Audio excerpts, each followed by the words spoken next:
Subsídios. Lições Bíblicas. Jovens. Lição 3. O primeiro sinal. Água em vinho. Pela graça de Deus, nós estamos iniciando hoje a nossa terceira aula do primeiro trimestre de 2022, da nossa lição bíblica das classes de jovens. Que Deus abençoe constantemente a sua vida, prezado professor, superintendente, aluno. É um privilégio muito grande poder estar apresentando a você uma síntese do conteúdo das nossas lições.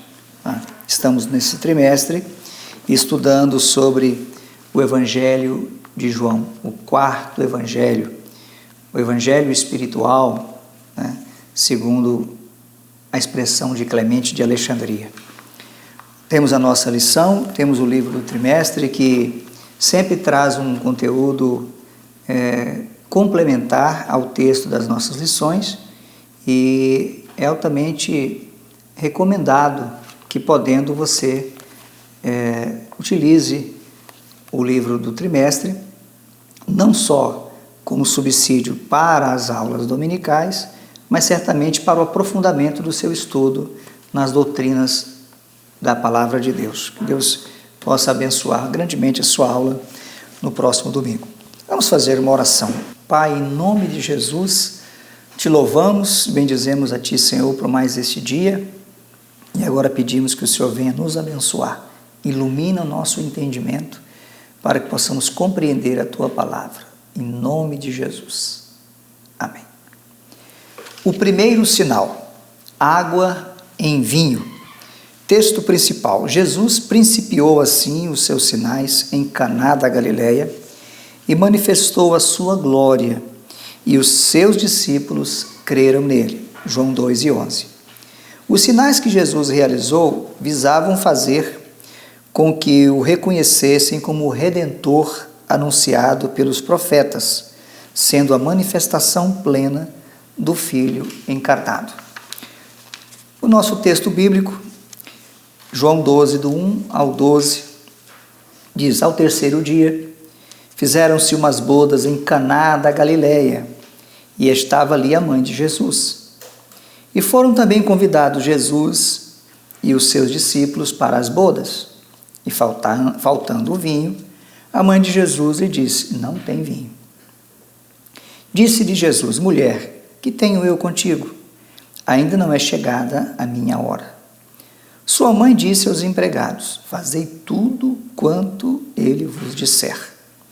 Estavam ali postas 6 talhas de pedra para as purificações dos judeus, e em cada uma cabiam 2 ou 3 metretas.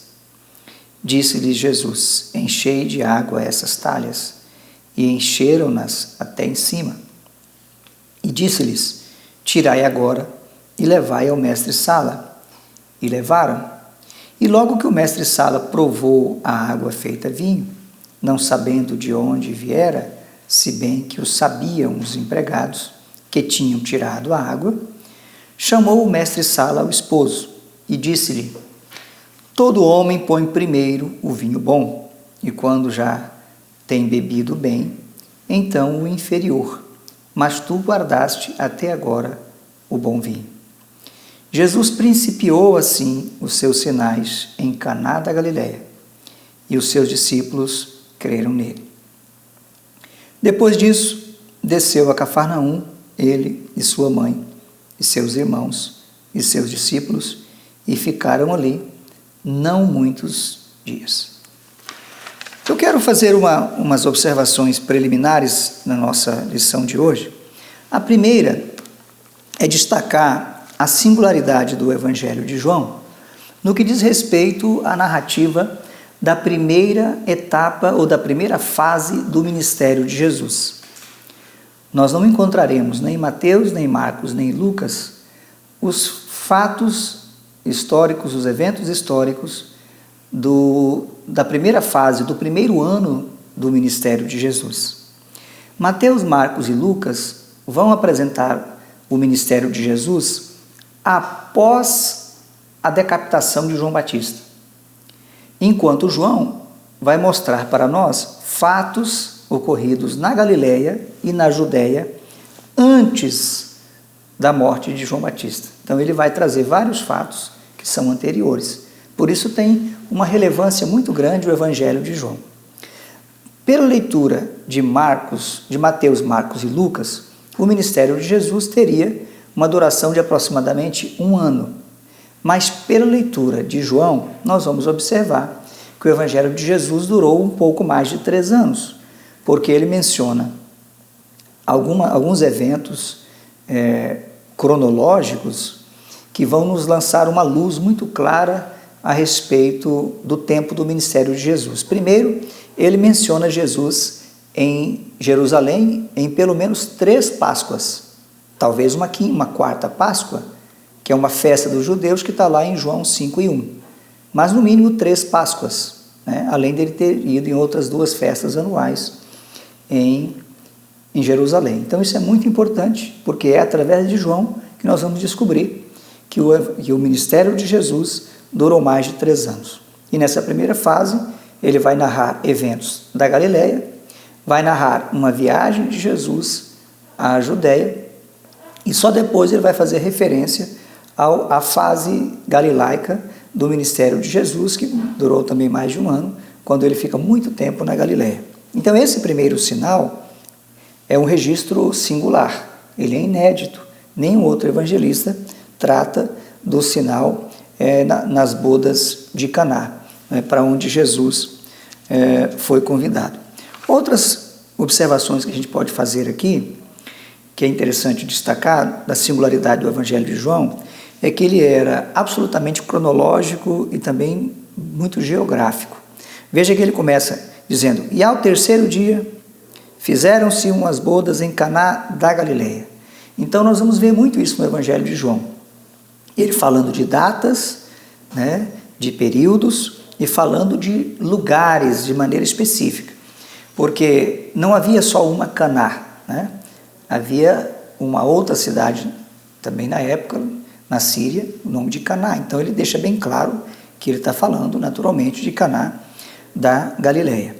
E naquela festa estava a mãe de Jesus. Outra coisa a observar, que alguns estudiosos acreditam que havia uma familiaridade muito grande da mãe de Jesus com a família onde ocorria aquela festa em Caná, até porque Caná é próxima de Nazaré. Então são aldeias vizinhas que estão na região da Baixa Galileia. A Baixa Galileia é a região que margeia, né, fica mais próxima ali ao mar da Galileia. Então, alguns acreditam que Maria, inclusive, participava dos preparativos, dos bastidores daquela festa, e que por isso ela tomou conhecimento de que o vinho tinha faltado. Porque vejam que nem mesmo o mestre-sala, né, o que organizava a festa, dirigia a festa, coordenava a festa, tomou conhecimento da falta de vinho. Então Maria conhecia os bastidores, então isso é uma coisa importante também a ser destacada. Um outro ponto que nós queremos destacar é que quando há referência ali aos discípulos de Jesus, muito provavelmente ali estavam apenas os 5 primeiros discípulos de Jesus, porque ele não havia ainda convidado todos os 12 discípulos. Porém, dentre esses 5 estava João, né, o filho de Zebedeu. Então ele foi testemunha ocular desses fatos. Também a gente destaca aqui o caráter da comunicação de Maria com Jesus, né? Quando ela se dirige a ele e diz assim: não tem vinho. E Jesus disse: mulher, que tenho eu contigo? Ainda não é chegada a minha hora. Ali não era apenas uma comunicação de mãe para filho ou de filho para mãe. Ali era uma comunicação da serva de Deus para o Filho de Deus. Porque Maria, desde que ela recebeu a anunciação do Messias, ela diz: cumpra-se, eis aqui a serva do Senhor, né? Cumpra-se em mim a sua vontade. Então ela tinha conhecimento pleno. E desde a infância de Jesus, ela guardava no coração, né, aqueles sinais, aquelas manifestações evidentes da sua divindade e tinha a expectativa de quando ele iria se manifestar aos homens, realizando o seu ministério. Por isso também é que Jesus responde: ainda não é chegada a minha hora. Portanto, houve uma comunicação espiritual naquele momento ali. Pois bem, o milagre das bodas de Caná é o primeiro sinal registrado por João. João fez uma seleção de 7 sinais. Evidente que Jesus realizou muitos outros sinais. O próprio João disse em hipérbole que se fosse registrar, ou se fossem registrados todos os milagres que Jesus realizou, nem todos os livros do mundo os poderia conter. Então ali, os 4 livros, os 4 evangelhos, eles trazem uma representação do que foi o ministério de Jesus.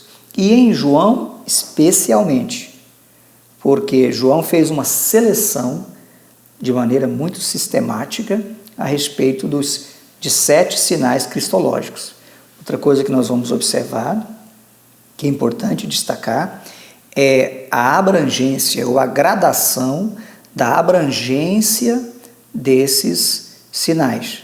Não só a abrangência em relação a pessoas, a público, mas também em relação ao nível da manifestação do poder de Deus, do Deus Filho que estava ali presente. Então esse sinal, nós vamos ver Jesus fazendo um sinal dentro de um ambiente privado e os seus discípulos tomaram conhecimento, a sua mãe, os empregados, né? Nem o organizador da festa, nem o noivo, nem os demais convidados pela narrativa bíblica, nem eles tomaram conhecimento. Então, o foco ali era bastante interno.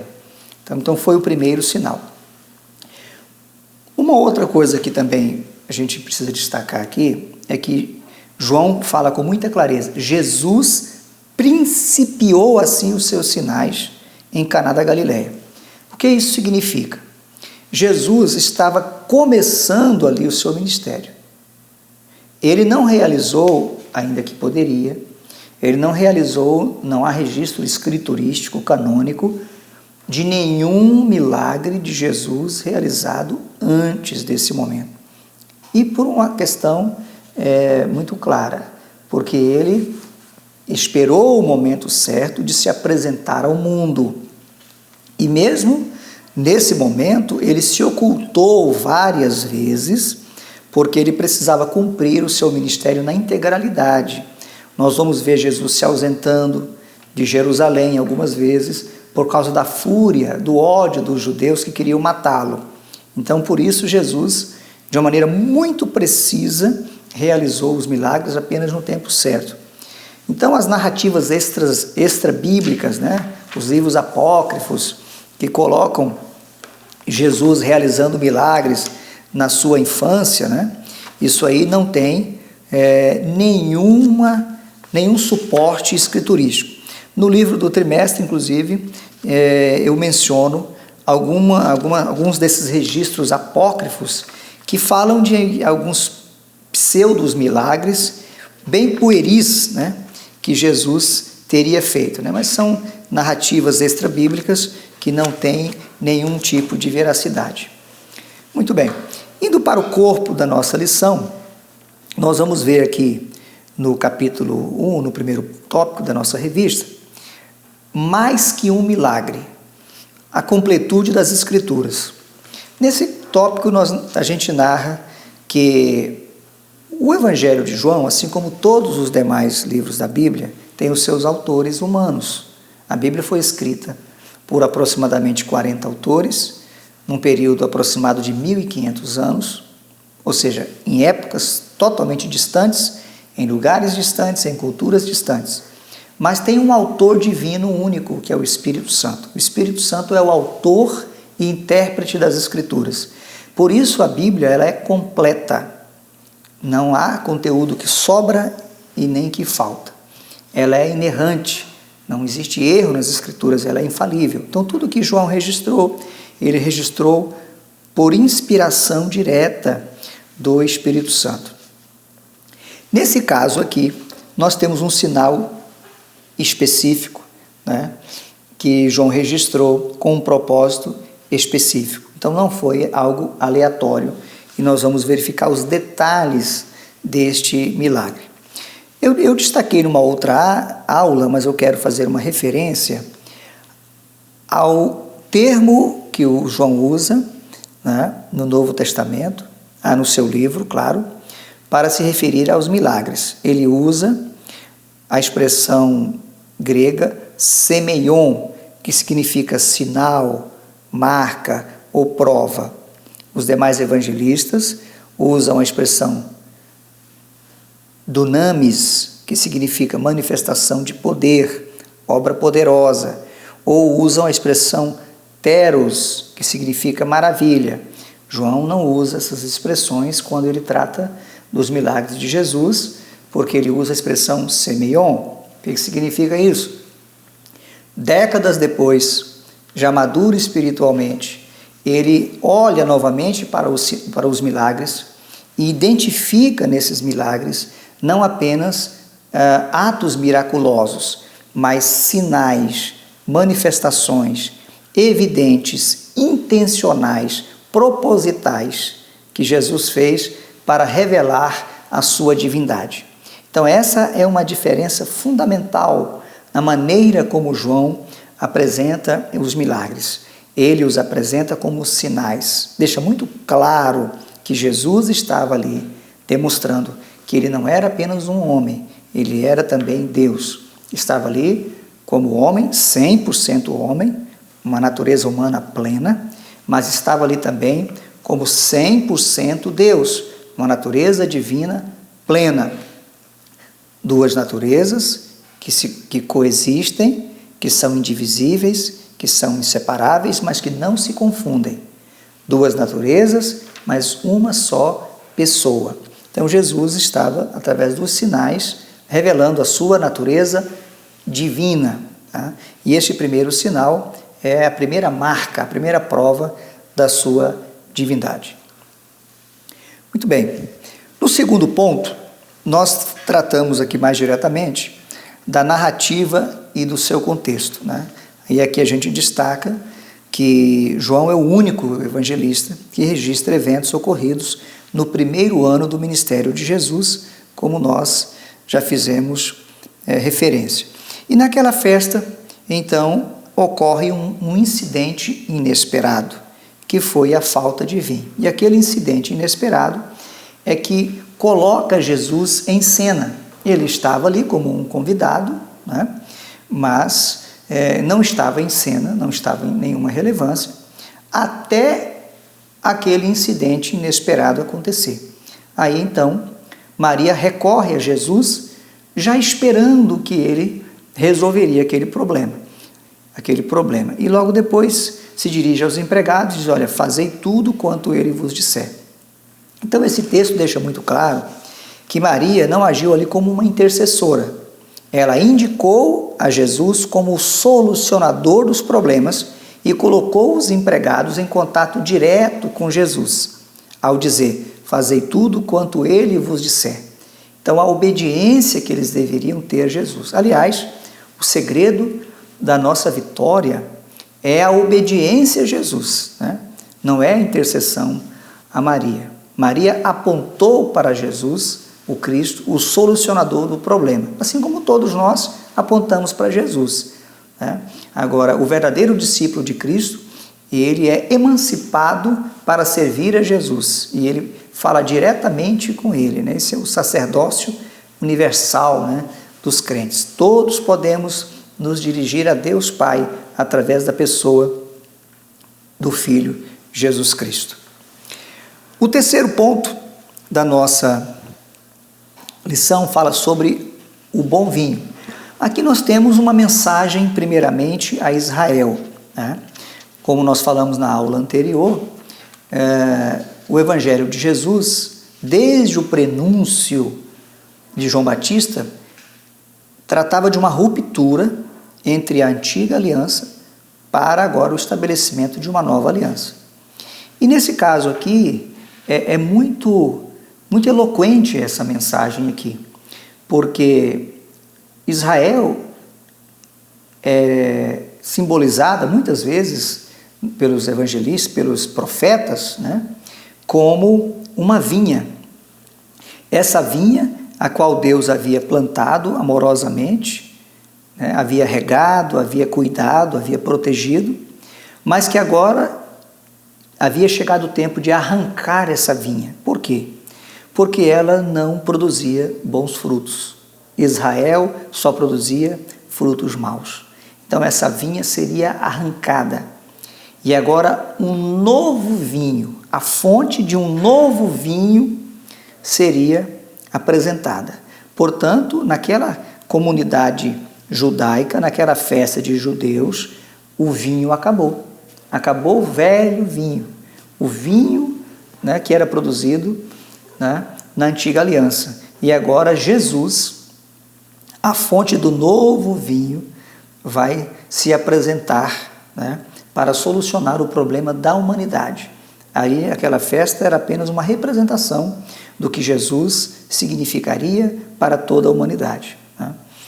Não havia mais o vinho da alegria, né? A religiosidade judaica se mostrara totalmente inútil. Aliás, aquelas talhas que estavam ali também têm uma mensagem, porque representam a estrutura da religião judaica. Aquelas talhas que estavam postas, talhas de pedra, eram utilizadas para depósito de água, que era utilizada para a purificação dos judeus.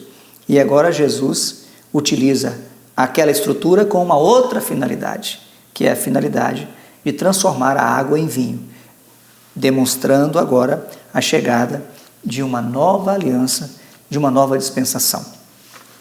Mas por último, nós precisamos considerar a aplicação disso para a nossa vida, né?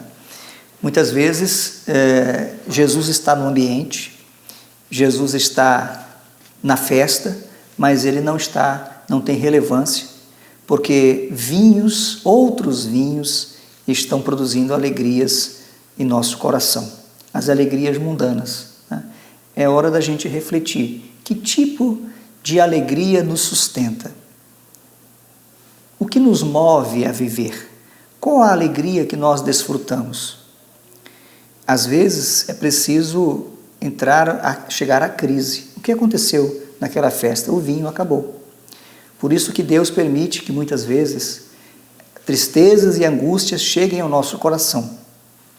Quando isso acontece, a gente observa que toda a estrutura em nosso redor não tem nenhum significado.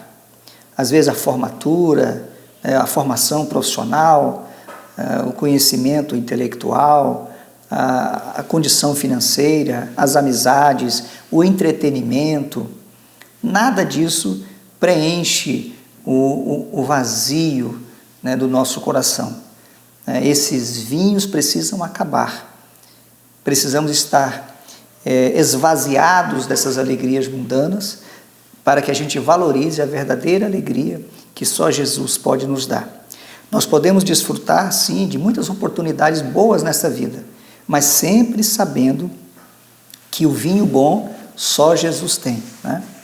Você, querido professor, que trabalha com os jovens, você tem essa experiência já com Deus, né? Sabe que só Jesus pode nos dar a verdadeira alegria. Estamos vivendo um período que há muita tristeza no mundo, né? Estamos ainda num período aí vencendo uma pandemia, e não só pela pandemia, mas quanta angústia, quanta tristeza, quantas doenças psicossomáticas, quantos problemas têm afetado a humanidade. Mas Jesus sempre tem a saída. Ele sempre tem para nós a verdadeira alegria. Se o vinho acabou, é porque Ele quer que a gente reflita, né, que Ele tem o verdadeiro vinho. E como disse o apóstolo Paulo, não vos embriagueis com vinho, em que há contenda, mas enchei-vos do Espírito, né? Que o Espírito Santo esteja e permaneça reinando em seu coração. Deus abençoe, até a próxima aula, se Ele assim nos permitir.